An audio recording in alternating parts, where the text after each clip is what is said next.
Blayne, let's shift gears, go to College Station, Texas, and talk the Texas A&M Aggies. And we talked about this, Blayne, last week, but it's interesting how for some programs out there, the spring can kind of serve as this, no pun intended, springboard, and where you kind of see stock up and people buying more stock. And you get a look at a team in the spring game, and it's not about what the stats say, but seeing the roster top to bottom.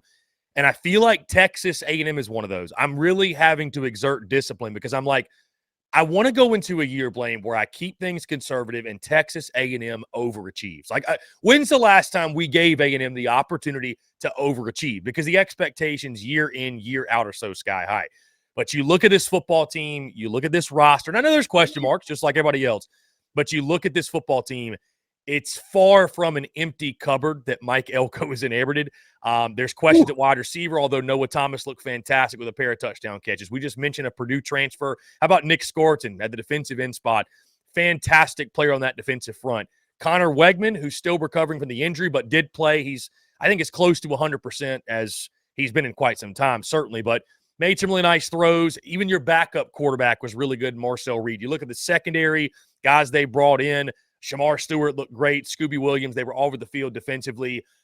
Blayne, am I being too bullish on A&M? Again, I'm trying to exert some discipline here because I've been one.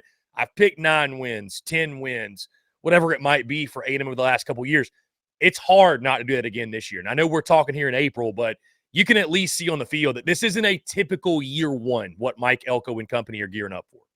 Yeah, listen, I saw I wanted to see Connor Wigman, right? I wanted to see, and I saw that first play, him drop back and throw a frozen rope in a tight window on a skinny post, and I said, gig him, I'm in right here. Like, give him to me, because I thought that Texas A&M looked fantastic in this because it was a balance. You saw the defense, who lost a lot from that defense, step up and play.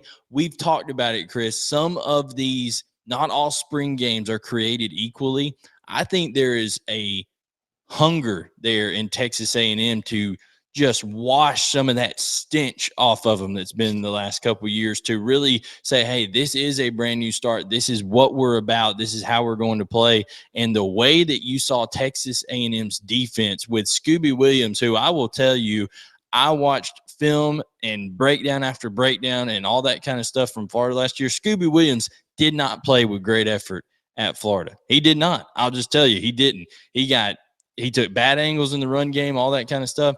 Scooby Williams played like his hair was on fire in this game, and that's in a spring game. So I'm really excited about that for them on this defense. You got, of course, Shamar Turner didn't play in this game, but he's going to be a star. We know that. Shamar Stewart did play in this game, and he was all over the field, a former number 1 prospect back in that big class that they had.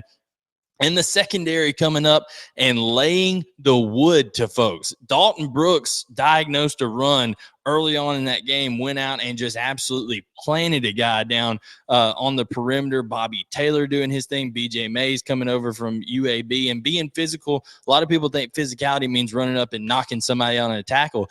BJ Mays was physical and coming up and playing through a football one time on a slant going through there. I thought the secondary showed a lot to Bryce Anderson's a great football player on the back end.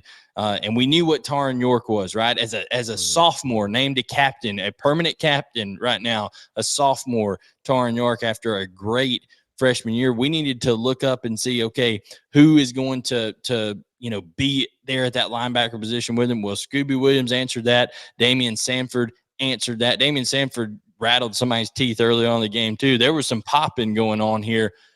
But you mentioned one name, Nick Scorton. And I had to go back and I was like, okay, Scorton, what's the origin of that word? The country, I was like, oh, that's a old English word for opening up a can of because he was on fire. This guy's going to be a problem. I'm just telling you, Nick Scorton is going to be a problem. And when you pair him with those other guys, so I'm really excited about Texas A&M. It's going to be hard for me to lower those expectations as well. Yeah, Nick Scorton was fantastic. I think early on, he's one of those guys you look at, maybe a preseason all-conference guy. Hasn't taken a snap in the SEC, but was really good at Purdue and obviously showed those flashes in the spring game. You mentioned also, too, Blayne, The running game, thought Le'Veon Moss looked good, but Reuben Owens, I think a 61-yard touchdown run as well. Yeah. E.J. Smith and Reuben Owens add a great pair of backup options or a stable of running backs, if you will, of what Le'Veon Moss, that running game, can do. Quick question, Blayne, before we get off of Texas A&M. Connor Wegman, when fully healthy, we're obviously assuming he's going to make it through the season fully healthy, fingers crossed. In your opinion, is he a top 5 quarterback in the SEC when fully healthy? It's in terms of the physical traits, yes. Like in terms of he's got he's got the size, he's got the arm strength, all that. And I think he's patient. I think he diagnoses things well. I'm excited to see him take that next step forward. So yes, I absolutely think he can be a top 5 guy when totally healthy. But you mentioned it before. Marcel Reed had a nice game. Let me tell you something. Aggie fans, just like we talked about with Longhorn fans, need to be excited about Arch Manning maybe a year from now. Texas A&M fans should be very excited about Marcel Reed, because I would be shocked if he doesn't end up being your number 2 quarterback. That guy, we talked about it with Taylon Green at Arkansas. Okay, we talked about it. We saw it. It's not just that a quarterback can run. This guy can run. Like Marcel Reed can go. And he's not even a guy that looks to do that. He played in a pro-style I-formation offense in high school, so he was trained on the classic, 3, 5, 7-step drop, bootleg, waggle, all that kind of stuff, deep play action, and he plays very calm, very mature. Found Noah Thomas on a couple of his touchdowns, and Noah Thomas, you said, had a great day. You got Moose Muhammad, all these guys, but I'm telling you, Marcel Reed is a name to know going forward in the future for Texas A&M. And last thing, Blayne, on A&M, I'll say is this. Despite the Aggies losing Aniyah Smith, Evan Stewart, I think that wide receiver room could be better this year. When you look at the bodies they've got back, many of the folks down there believe losing Evan Stewart was actually addition by subtraction. Take that for what it's worth. But certainly, I don't think they're going to take a step back at all this year. Might even take a step forward.